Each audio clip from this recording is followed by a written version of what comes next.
નમસ્કાર. આજે તારીખ થઈ છે 1/2/2026 ને રવિવાર. આજે આપણી સાથે કનૈયા નર્સરીના ખેડૂત મિત્ર છે, કનૈયાલાલ જેમનું નામ છે. તો અને એ મારા મોટા ભાઈ થાય છે. તો ભાઈ તમને જણાવું છું કે આ રોપા વાવવાનું કારણ શું? ડાયરેક્ટ કેમ આપણે બિયારણ નથી વાવતા? રોપા વાવવામાં ખૂબ સારું રહે છે. એક તો પહેલ પડતામાં વહેલું વાવેતર થઈ જાય છે 20 દિવસ, અથવા જમી 20 દિવસ તપે એટલે એનાથી મૂળ અંદર ખોટા હોય રોગો એ નષ્ટ થાય છે. બરાબર છે. અને વધતા એકદમ ગ્રોથ થઈ જાય છે. સારું રહે, ઉત્પાદન સારું રહે અને ક્વોલિટી પણ સારી જળવાઈ રહે. નિમાટોડ લાગતો નથી અથવા લીપ માઇનર પછી આવતો નથી. બરાબર છે. અને આ રોપા કેટલા સમય પહેલાં તમે વાવ્યા હતા? આ 25 દિવસના રોપા છે અત્યારે.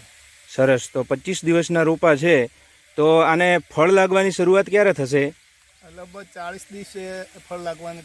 ફળ તો તોડવાની તૈયાર થઈ જાય 45 દિવસે. બરાબર છે. અને ફળ 10 દિવસમાં લાગવાની શરૂઆત થઈ જાય. સરસ. તો આ કઈ કંપનીનું બિયારણ છે? બિયારણ TRS કંપનીનો કંચન છે. છેલ્લા હું 5 વર્ષથી વાવું છું અને ઉત્પાદન અઢગળ આપે છે એકદમ. સરસ. તો કંચન TRS કંચન કંપનીનું બિયારણ છે.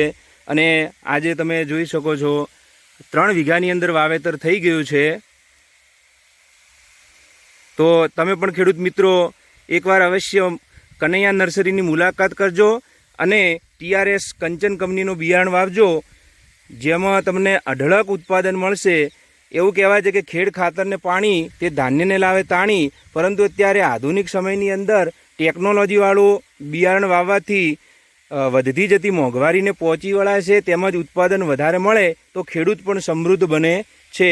ભારત માતા કી જય. જય જવાન જય કિસાન.